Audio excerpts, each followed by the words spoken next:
Salut les Anacalypsiens, bienvenue dans cette nouvelle vidéo d'Anacalypsie. Donc aujourd'hui on se retrouve pour la bande-annonce de Fast and Furious 10, qui a été dans ma liste des films à voir dans l'année. Voilà, film dont la saga, je la trouve pas extraordinaire, mais en même temps j'aime bien suivre ça comme une petite série nanardesque. Voilà. Il y a des trucs sympas, beaucoup de trucs moins bons dans cette saga, surtout depuis que Vin Diesel a beaucoup pris le dessus sur la production. Notamment avec des retours à la vie absolument what the fuck de certains personnages. Il y a même apparemment des chances, depuis que Gal Gadot a été plus ou moins écarté du DCEU, que Gal Gadot revienne dans l'univers alors qu'elle est morte. Bref, ça devient n'importe quoi. Mais en même temps, c'est marrant à suivre. Hein. Tu dis, comme on dit, tu éteins ton cerveau, tu regardes ça, tu passes un bon moment pendant 1 heure et demie, 2 heures, et puis voilà. On va regarder la bande-annonce et on va un peu en discuter ensemble. Cette route a été extrêmement difficile. Et malgré tout, aujourd'hui, vous formez cette merveilleuse famille. Qu'est-ce qui te trotte dans la tête? Alors, ça a l'air d'être la mère des Toretto parce qu'on l'a jamais vu avant. Donc on verra. Le gamin a l'air d'avoir pas mal grandi. Je sais pas combien d'années ça s'est passé par rapport au précédent.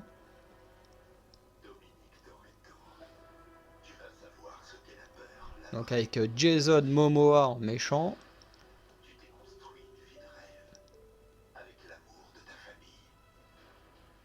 Donc, ah ok, on est de retour au Brésil. Ah oui, non, c'est par rapport au flashback.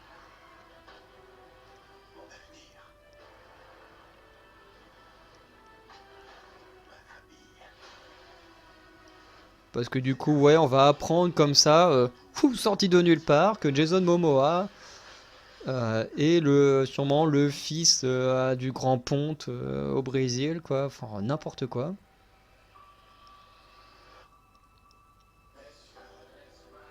Alors, je sais pas c'est quoi le délire à ce moment-là, mais... Par contre, c'est Brie Larson ou pas? La première fois que j'ai eu la bande-annonce, je me suis dit, on dirait Brie Larson, mais est-ce que c'est vraiment elle ou pas? L'un de nous pourrait ne pas revenir.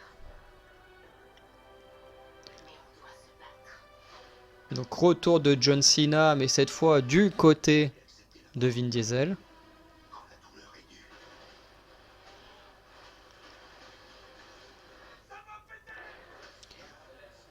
En fait, les Fast and Furious, c'est tellement du n'importe quoi. Même dans les bandes annonces, on comprend tellement rien qu'on a envie de savoir comment ils en sont arrivés là. Donc on retrouve, je crois que c'était la mère du personnage de Statham là, Wen Shaw. Je cours pour éviter un bal sort. C'est ça le problème d'avoir une famille nombreuse. Lesquels d'entre eux? C'est parce que les mecs ils se détestent mais ils prennent le temps de faire une course. Allez. C'est parti!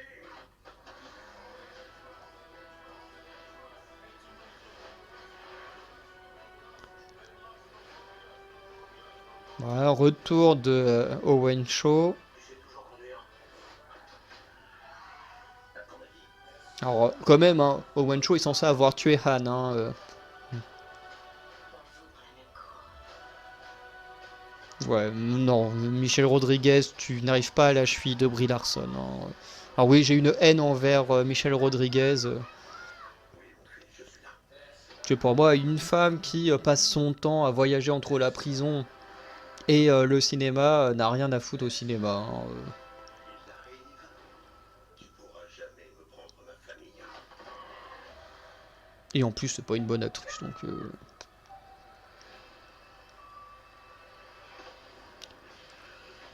Mais quand même, le mec, il est super fort. Il arrive à détruire 2 hélicos comme ça avec sa bagnole. Il arrive à détruire des voitures juste en tombant dessus.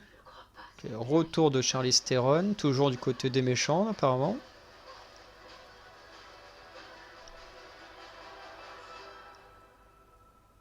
Le début de la dernière course, bah oui, il serait temps que ça s'arrête. Forcément, ça sort juste avant mon anniversaire. Heureusement, il y a mieux qui sortira autour de mon anniversaire. Du coup, Fast and Furious 10, qui normalement sera en 2 parties, ou alors c'est le 11 qui sera en 2 parties pour terminer cet univers de Fast and Furious, qui dure déjà depuis trop longtemps. Du coup, on retrouve toute l'équipe de base, hein. Alors eux, on sait pas trop réellement ce qu'ils deviennent, ils ont l'air de toujours être proches et tout. Bon, on a toujours les morts qui sont là, hein, Letty et Han, hein, qui normalement ne devraient pas être là depuis un moment. Mais bon, la cohérence dans cet univers n'existe plus depuis longtemps. Parmi les nouveaux personnages, bon, on a pu voir que Charlize Theron était toujours là, donc c'était comment, Cyber, un truc comme ça, sera à nouveau là, donc ça va être son 3e film de suite, je crois, où elle est du côté des méchants. On a Brie Larson. Brie Larson, on ne connaît pas trop euh, ce qu'est son personnage. Ça va être, elle a plus l'air d'être du côté des gentils, mais est-ce que c'est une flic?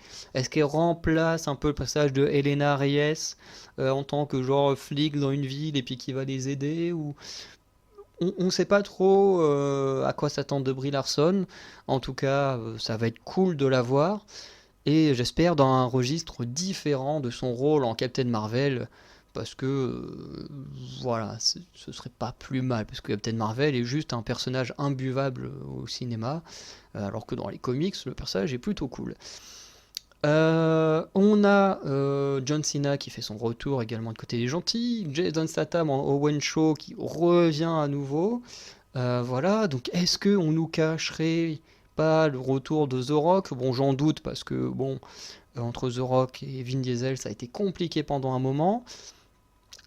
Et Momoa en méchant.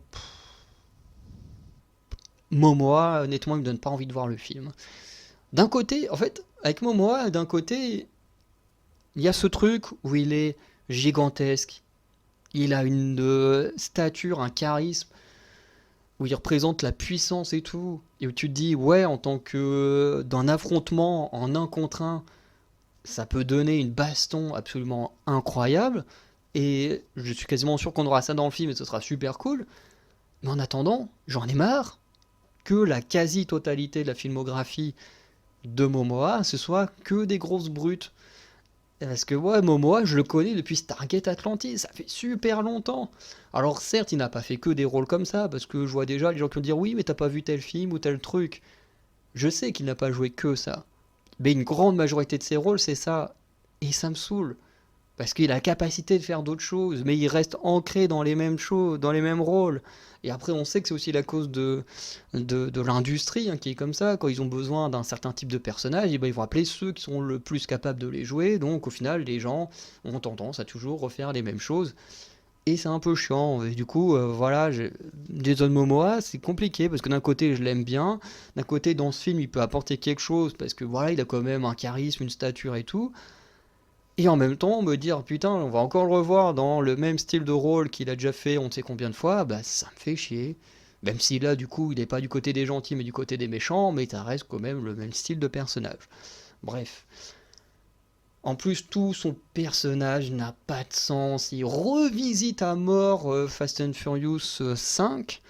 Voilà, parce que le mec qui n'a jamais existé, d'un coup, il va apparaître en mode bah, j'étais là quand vous avez braqué le coffre, j'étais là quand vous avez défoncé gros, le patron de la pègre ou je ne sais plus quoi à Rio de Janeiro, qui du coup, si on suit la bande-annonce, pourrait être le père de Momoa. Et tu te dis ça n'a aucun sens que d'un coup on te met ça là. Pour moi, j'aurais préféré autant que Momoa soit un nouveau méchant plutôt que lui créer un background autour d'un film qui du coup crée une incohérence par rapport à ce film. Parce que là, rien qu'avec la bande-annonce, tout est incohérent avec le film, quoi. Donc, enfin, entre le 5 et lui, il y aura une grosse incohérence. Bref, Fast and Furious n'est plus à une incohérence près, on va dire, hein. Donc voilà. On va arrêter là. En tout cas, j'ai quand même envie de voir ce film. Je ne dirais pas que je suis pressé, mais j'ai quand même envie de le voir pour voir la prestation de Momoa, pour voir quel genre de rôle aura Brie Larson, parce que j'aime beaucoup Brie Larson. Également pour voir si Luke Evans sera présent aux côtés de Statham, puisqu'il joue les deux frangins. Est-ce qu'on reverra The Rock? Est-ce que Gal Gadot va vraiment revenir? Bon, je pense que c'est trop tôt pour ce film, si elle devait vraiment revenir. Voir un peu les scènes d'action, ce qu'elles vont donner, parce que là on voit un peu des trucs un peu what the fuck, là la grosse boule géante. À un moment ils ont l'air d'être à Rome, là où t'as une sorte de vent, je sais pas quoi, qui soulève les voitures. Tu dis c'est quoi? C'est un début de tornade? C'est une machine qui crée ça? Bref, il y a des trucs qui sont quand même assez intrigants. Voir un affrontement entre Vin Diesel et Momoa, même si j'aime pas Vin Diesel, ça donne quand même envie, parce que je suis quand même de grosse stature. Bref, il y a des choses qui donnent envie, des choses qui donnent pas envie. Mais bon, voilà, c'est à regarder, voilà. C'est tout ce que j'ai à dire. Donc n'hésitez pas en commentaire à me dire ce que vous pensez de la bande-annonce. Est-ce que vous avez très envie de le voir ou pas? Sinon, bah, on se dit à très bientôt pour de nouvelles vidéos. N'hésitez pas à aller checker les autres vidéos de la chaîne et les vidéos des autres chaînes Anacalypsy. C'est autre chose que le cinéma et les séries vous intéresse. Et sinon, bah, on se dit à très bientôt. Passez une bonne journée, une bonne soirée. Ciao.